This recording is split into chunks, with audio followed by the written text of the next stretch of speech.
السلام علیکم۔ ماحول کا مطالعہ حصہ ایک کا سبق غذا میں تنوع جماعت چہرم۔ آج ہم اس سبق کا مطالعہ کریں گے۔ سبق نمبر 6، غذا میں تنوع۔ تنوع یعنی اختلاف، مختلف ہونا۔ آئیے یہ کر کے دیکھیں۔ پیارے بچوں، آپ کو ایک عملی کام کرنا ہے۔ اس عملی کام کے تحت آپ کو اپنے بیاض میں کچھ اس طرح کی ایک جدول تیار کرنا ہے، اور اس جدول میں آپ کو کچھ معلومات تحریر کرنی ہے۔ اور وہ معلومات کچھ یوں ہیں کہ ہم ہمارے گھر میں بازار سے، دکان سے اناج، سبزیاں، ترکاریاں اور دالیں وغیرہ خرید کر لاتے ہیں، اور انہی چیزوں سے کچھ غذائی اشیاء تیار کر کے ہم انہیں استعمال کرتے ہیں۔ تو کسی ایک چیز سے، کسی ایک اناج یا کسی ایک سبزی سے ہمارے گھر میں مختلف چیزیں بنائی جاتی ہیں، جیسا کہ چاول سے روٹی، اڈلی اور پکے ہوئے چاول، یہ 3 چیزیں تیار ہوتی ہیں، اور اس کے علاوہ بھی کچھ مختلف چیزیں چاول سے بنائی جا سکتی ہیں۔ تو اس طرح کی جدول آپ اپنی بیاض میں بنائیے۔ پھر جب آپ اپنی سہیلی کی جدول دیکھیں گے تو ہو سکتا ہے ان کے پاس کچھ اور چیزیں بنائی جاتی ہو جس کا آپ کی سہیلی نے اپنی بیاض میں ذکر کیا ہو۔ مثال کے طور پر چاول سے ان کے پاس مودک اور ڈوسا بنایا جاتا ہے۔ تو اس طرح چاول اس ایک غذائی شے سے مختلف چیزیں پکائی جاتی ہیں۔ یہ ذہن میں رکھیے کہ ہمارے ملک کی مختلف ریاستوں کی غذائی اشیاء میں فرق پایا جاتا ہے، یعنی کچھ علاقے میں کچھ اور غذائی چیزیں استعمال کی جاتی ہیں، اور کچھ دوسرے علاقے کے لوگ کچھ اور غذائی شے استعمال کرتے ہیں۔ آئیے دماغ پر زور دیں۔ کسی ریاست میں ایک غذائی شے اہم ہوتی ہے، اس کی کیا وجہ ہو سکتی ہے؟ ریاست کے لحاظ سے اہم غذائی اشیاء میں بھی فرق پایا جاتا ہے، اس کی بھلا کیا وجہ ہو سکتی ہے؟ بتائیے تو بھلا۔ یہاں ہمارے ملک ہندوستان کا نقشہ دیا ہوا ہے، اور اس نقشے میں چاول، گیہوں، جوار، ان فصلوں کی کہاں پیداوار کتنی ہے اس کو ظاہر کیا گیا ہے۔ اس نقشے کی مدد سے آپ کو چند سوالات کے جوابات دینا ہے۔ سب سے پہلے اوپر دیے ہوئے نقشے کا آپ بغور مشاہدہ کریں گے۔ ملک میں غذائی فصل کی تقسیم آپ ذہن نشین کیجئے، یعنی ملک میں کون سی فصل کی پیداوار کس علاقے میں زیادہ ہے، کس علاقے میں کم ہے، اسے اس نقشے کی مدد سے بغور دیکھ کر آپ کو ذہن نشین کرنا ہے۔ اس کے بعد ریاست کے لحاظ سے فصل کی تقسیم کا فرق سمجھیے۔ نقشے کی مدد سے ہمیں یہ فرق سمجھنا ہے کہ کن ریاستوں میں کون سی فصل زیادہ ہے۔ مثال کے طور پر یہ ہے گیہوں کی فصل جو اس نشان سے ظاہر کی گئی ہے۔ اگر ہم دھیان سے دیکھیں تو نقشے میں ہمارے ملک کی ان ریاستوں میں گیہوں کی فصل کی پیداوار ہمیں زیادہ نظر آتی ہے، اور یہ جوار کے لیے اس نشان کا استعمال کیا ہوا ہے۔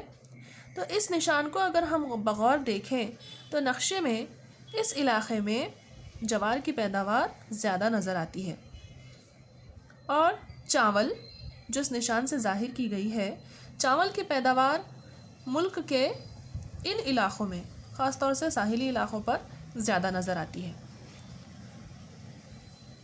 آگے بڑھتے ہیں۔ ساحلی علاقوں کی ریاستوں میں کون سی غذائی فصل زیادہ تناسب میں حاصل ہوتی ہے؟ دیکھیے بچوں، نقشے کی مدد سے ساحلی علاقے کی فصل کون سی نظر آ رہی ہے آپ کو؟ اس نشان کی مدد سے سمجھیے۔ جی ہاں، یہ ہے چاول۔ تو ساحلی علاقوں میں غذائی فصل زیادہ تناسب میں حاصل ہوتی ہے۔ شمالی بھارت میں کون کون سی غذائی فصلیں پیدا ہوتی ہیں؟ شمال یعنی یہ حصہ، یہ ہے شمالی ریاستیں۔ تو شمالی ریاستیں اگر ہم دیکھیں تو یہاں پر گیہوں کی پیداوار ہمیں زیادہ نظر آتی ہے، اس لیے شمالی بھارت میں گیہوں کی غذائی فصلیں پیدا ہوتی ہیں۔ وسطی حصے میں کون سی اہم غذائی فصلیں حاصل کی جاتی ہیں؟ یعنی ہمارے ملک کے وسطی حصے میں، وسط یعنی درمیان کا، بیچوں بیچ کا حصہ جو ہے، اس میں زیادہ فصلیں ہمیں گیہوں کی ہی نظر آتی ہیں اور کچھ فصلیں جوار کی بھی پائی گئی ہیں۔ اس کے بعد بھارت کے جنوبی حصے میں چاول کی فصل بڑے پیمانے پر ہوتی ہے، اس کی کیا وجہ ہو سکتی ہے؟ دیکھیے بچوں، جنوبی حصہ یعنی یہ جنوب کی سمت ہے نیچے، جنوبی حصہ یعنی ملک کا یہ حصہ ہے، تو اس حصے میں چاول کی فصل زیادہ ہونے کی کیا وجہ ہو سکتی ہے؟ یہ آپ کو معلوم کرنا ہے۔ نقشے کی مدد سے ہمیں یہ معلوم ہوا کہ ہمارے ملک میں تقریباً ہر جگہ زراعت کی جاتی ہے، اور یہ زراعت منحصر ہے برسات کے پانی پر، اور ہمارے ملک میں بارش ہر جگہ یکساں نہیں ہوتی ہے، کہیں کم اور کہیں زیادہ ہوتی ہے۔ زیادہ بارش کے حساب سے زیادہ بارش والے علاقوں میں وہی فصلیں اگائی جاتی ہیں جنہیں زیادہ پانی کی ضرورت ہو، جیسے چاول، ناریل، ناچنی یا جسے راگی بھی کہتے ہیں، ورئی۔ یہ فصلیں ایسے علاقوں میں اگائی جاتی ہیں جہاں زیادہ بارش ہوتی ہے، جبکہ اوسط بارش والے علاقوں میں اگائی جاتی ہیں گیہوں، تور اور سویابین کی فصلیں۔ اب دیکھتے ہیں کم بارش کے علاقوں میں کون سی فصلیں ہیں، تو یہاں ہیں جوار، باجرا اور مٹکی وغیرہ۔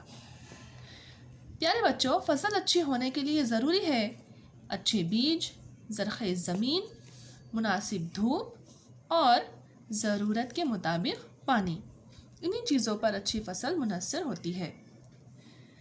تو اس طرح ہمیں یہ معلوم ہوا کہ ہمارے ملک میں موسم کے لحاظ سے اناج اور سبزی ترکاریوں کی کاشت میں فرق پایا جاتا ہے۔ آگے بڑھتے ہیں، آئیے یہ کر کے دیکھیں۔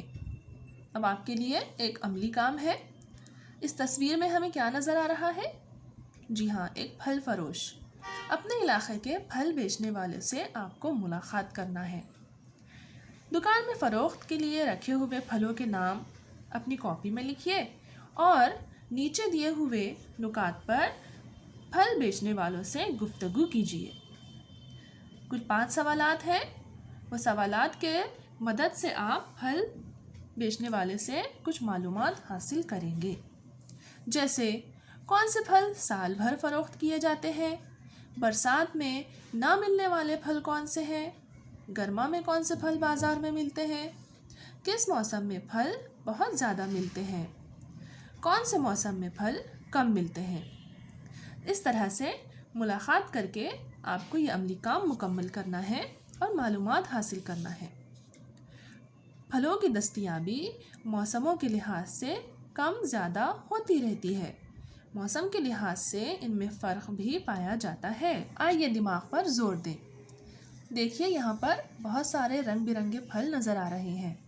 یقیناً آپ کو بھی پھل پسند ہوں گے اور آپ اپنے غذا میں پھلوں کا بھی استعمال کرتے ہوں گے اور کرنا بھی چاہیے۔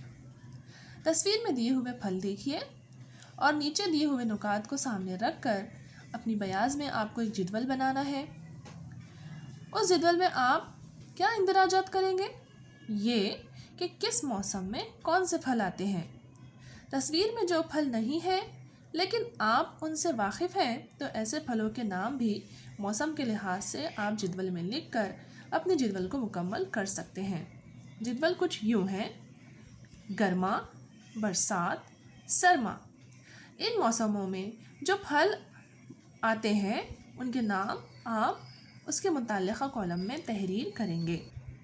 کیا کریں گے بھلا؟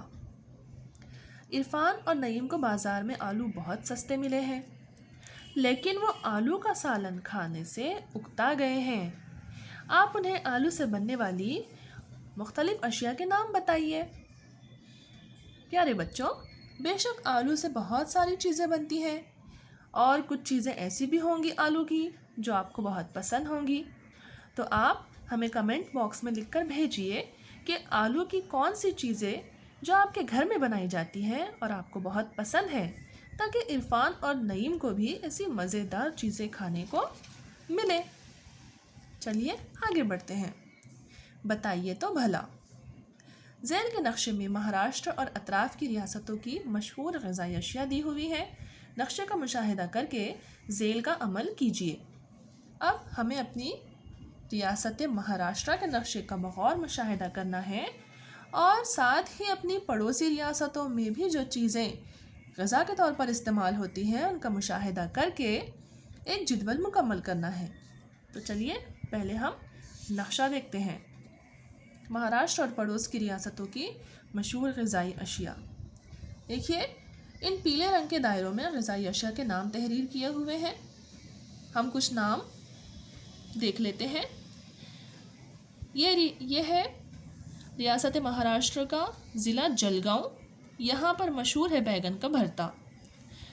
نان خلیہ، جی ہاں یہ ہے ہمارے اورنگ آباد کی مشہور ڈش۔ اسی طرح سے جوار کی روٹی جو ضلع احمد نگر میں زیادہ مشہور ہے۔ اس کے علاوہ ادھر گوندیا میں ہے چاول، ناگپور میں ہے سنترا اور سنترے کی بننے والی برفی، چندر پور میں ہے نیل مانڈا، اور اس طرح سے بہت سارے نام تحریر کیے ہوئے ہیں جو آپ درسی کتاب میں سے دیکھ کر پڑھ کر معلومات حاصل کریں۔ چلیے دیکھتے ہیں کہ ہمیں عملی کام کیا کرنا ہے۔ ذیل کی طرح ایک جدول بنائیے۔ دیکھیے جدول کا نمونہ آپ کی کتاب میں دیا ہوا ہے۔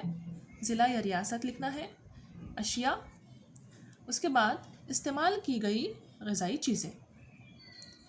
ضلع یا ریاست کا نام آپ اس کی فہرست میں لکھیں گے اور ان ضلع یا ان ریاستوں میں کون سے اناج، پھل یا ترکاری بنائی جاتی ہے اس کے بارے میں آپ مطالعہ کریں گے، معلومات حاصل کریں گے اور استعمال کی گئی غذائی چیزیں اس کالم میں لکھیں گے۔ اس کالم میں آپ ان کی متعلقہ اشیاء کے نام لکھیں گے اور اس طرح سے یہ جدول اپنی بیاض میں بنا کر آپ مکمل کیجیے۔ کسی بھی علاقے میں پیدا ہونے والی خاص فصل کا استعمال اس علاقے میں مختلف اشیاء بنانے کے لیے ہوتا ہے۔ مثلاً مہاراشٹر کی خاص فصل ہے جوار۔ یہاں جوار بڑے پیمانے پر پیدا ہوتی ہے، اس لیے ہمارے مہاراشٹر میں جوار سے مختلف چیزیں بنتی ہیں جیسے ہلڈا، کھلیاں، روٹی، گھنگھنیاں، پاپڑ، سانڈگے، آمبیل، دھپاٹے، دھرڈے وغیرہ۔ کوکن یا ساحلی علاقوں میں چاول، ناریل اور کھوپرے کا استعمال بڑے پیمانے پر ہوتا ہے۔ اسی طرح وسطی مہاراشٹر میں جوار، باجرا، مونگ پھلی، سویابین، تل اور رائی وغیرہ کا استعمال بہت زیادہ کیا جاتا ہے۔ اس بات کو ذہن میں رکھیے کہ مٹی اور موسم کے لحاظ سے فصلوں میں یہ فرق پایا جاتا ہے۔ اس فرق کی وجہ سے کسی علاقے کے لوگوں کی خوراک طے پاتی ہے۔ کیا آپ جانتے ہیں پہلے مخصوص موسم میں ملنے والے کچھ پھل اور سبزیاں اب سال بھر ملنے لگے ہیں؟ اس کی چند وجوہات ہیں۔ پہلے کچھ سبزیاں، کچھ پھل ایسے ہوتے تھے جو کسی خاص موسم میں ہی ہمیں بازار میں ملتے تھے، لیکن اب وہ ہر موسم میں ہمیں بازار میں دستیاب ہیں۔ اس کی وجہ ہے سال بھر پانی کی دستیابی، یعنی سال بھر پانی ملنے کی وجہ سے جو پھل یا سبزیاں زیادہ پانی ملنے پر پیدا کیے جاتے ہیں وہ اب سال بھر پانی ملتا ہے، اسی لیے ان کی پیداوار بھی سال بھر ہوتی ہے۔ اچھے بیجوں کی دستیابی، یعنی کسی بھی پھل یا سبزی یا ترکاری کے اچھے بیج کسانوں کو مل جاتے ہیں، اسی لیے سال بھر ان کی پیداوار ہوتی رہتی ہے۔ دنیا کے مختلف حصوں سے آنے والے پھل اور سبزیاں، ہمارے ملک کے علاوہ دوسرے ملکوں سے ہمارے ملک میں کچھ پھل اور سبزیاں آتے ہیں تو ان کی وجہ سے بھی ہمیں سال بھر یہ پھل اور سبزیاں بازار میں مل جاتے ہیں۔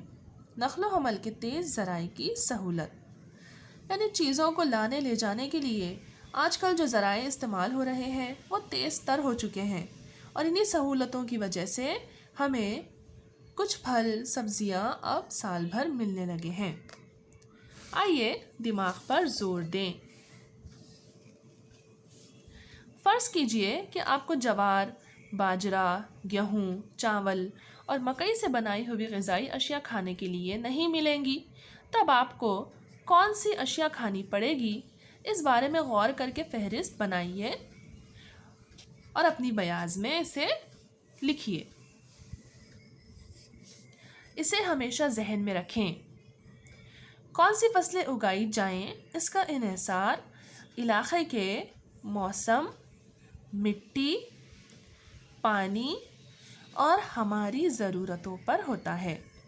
اس لحاظ سے خوراک میں کون سی اہم غذا شامل ہو یہ بھی طے پاتا ہے۔ پیارے بچوں، آئیے دیکھتے ہیں کہ آج ہم نے کیا کیا سیکھا۔ ہم نے سیکھا غذائی اشیاء میں تنوع، یعنی مختلف علاقوں میں مختلف غذائی اشیاء پائی جاتی ہیں۔ علاقوں کے لحاظ سے غذائی اشیاء میں تنوع ہوتا ہے، یعنی مختلف علاقوں میں غذائی اشیاء الگ الگ ہوتی ہیں، ان کی قسمیں الگ الگ ہوتی ہیں۔ موسم کے لحاظ سے اناج، پھلوں اور سبزیوں کی دستیابی۔ کچھ اناج، پھل اور سبزیاں ہمیں موسم کے لحاظ سے ہی حاصل ہوتے ہیں۔ مہاراشٹر اور پڑوس کی ریاستوں کی مختلف غذائی اشیاء۔ ہم نے نقشے کی مدد سے دیکھا کہ ہمارے مہاراشٹر میں اور ہماری پڑوسی ریاستوں میں کون کون سی غذائی اشیاء بطور غذا استعمال کی جاتی ہیں۔